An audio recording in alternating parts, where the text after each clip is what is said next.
Stock மார்க்கெட்டில் ஒரு company splitting announce பண்ணுறாங்க, டீமர்ஜர் பண்ணுறாங்க அப்படின்னா எல்லாமே ப்ராஃபிட்டபிளாக போகாது அப்படிங்கிறதுக்கு வேதாந்தா ஒரு பெரிய எக்ஸாம்பிள். 800 ருபீஸில் இருந்த ப்ரைஸ் இப்போ 300 ருபீஸ் வரைக்கும் ஃபால் ஆயிருக்கு. அதாவது 60% ஃபால். டீமர்ஜிங் இந்த மாதிரி ஹிஸ்டரியில் நிறைய எக்ஸாம்பிள் சொல்ல முடியும். ஓம்கார் ஸ்பெஷாலிட்டி டீமர்ஜருக்கு அப்புறம் 84% ஃபால் ஆச்சு. சின்டெக்ஸ் இண்டஸ்ட்ரீஸ் வந்துட்டு 30% ஃபால்.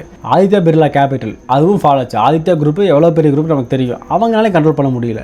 லார்ஜ் கேப் ஸ்டாக்காகவே இருந்தாலும் டீமர்ஜருக்கு அப்புறம் ஃபால் ஆக சான்ஸ் இருக்கு, என்ன வேணாலும் நடக்கலாம் அப்படிங்கிறது ஒரு பெரிய எக்ஸாம்பிள் வேதாந்தா. அதாவது மக்கள் என்ன நினைக்கிறாங்க அப்படின்னா, ஸ்பிளிட்டிங் பண்ணதுக்கு அப்புறம் தனித்தனி பிசினஸ் பிரியும், நல்லா க்ரோ ஆகும் நினைக்கிறாங்க. என்ன நடக்குது அப்படின்னா, அவங்க கம்பெனிஸ் வந்து டெப்டை ஸ்பிளிட் பண்ணி விடுறாங்க. மேனேஜ்மெண்ட்டில் ஒரு பெரிய கன்ஃபியூஷன் நடக்குது. ஆல்சோ ப்ரொமோட்டர்ஸ் இதை யூஸ் பண்ணி ஒரு ஹியூஜ் போர்ஷன் ஷேரை செல் பண்ணிட்டு வெளியே போக ட்ரை பண்ணுறாங்க. இந்த மாதிரி நிறைய ஹிடன் ரிஸ்க் இருக்கு. நீங்க யோசிச்சு பாருங்க, ஒரு ஷேருக்கு 500 ருபீஸ் லாஸ் ஆனா, இப்போ நம்ம எல்லாம் ரீட்டைல் இன்வெஸ்டர்ஸ், நான் வந்து ஒரு வேதாந்தால ஒரு 1000 குவான்டிட்டிஸ் இன்வெஸ்ட் பண்ணி வச்சிருக்கேன் அப்படின்னா, எக்ஸாம்பிள் சொல்கிறேன், ஒரு ஷேருக்கு 500 ரூபா ஒரே நல்ல ஃபால் ஆனால் இது எப்போ ரெக்கவர் ஆகிறது, எப்போ பிரேக் ஈவனுக்கு வர்றது, எப்போ ப்ராஃபிட்டாக மாறுறது, பெரிய ட்ராப்பு.